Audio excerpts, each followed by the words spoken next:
ចាមុនដំបូងគឺខ្ញុំដុសធ្មេញចា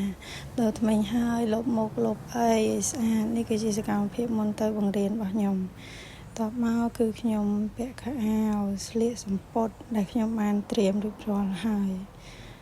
យខ្ញុំពាក់ខោអាវពាក់សំពត់ពាក់អីសម្លោះឲ្យបានស្អាតពាក់ឡេវពាក់អីស្អាតដើម្បីឲ្យមើលទៅឃើញរៀបរយចា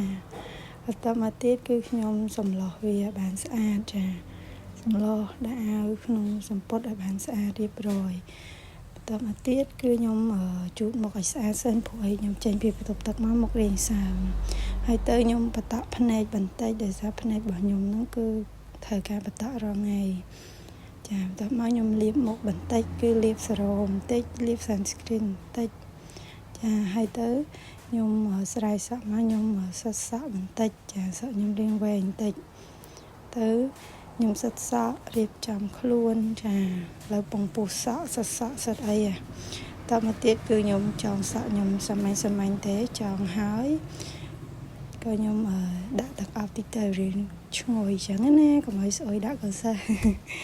ចាបន្តមកទៀតខ្ញុំពាក់វ៉ែនតាហើយខ្ញុំទៅយកកាបូបហើយខ្ញុំចាប់ផ្ដើមពាក់ស្បែកជើងរបស់ខ្ញុំ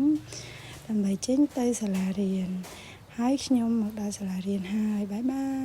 យ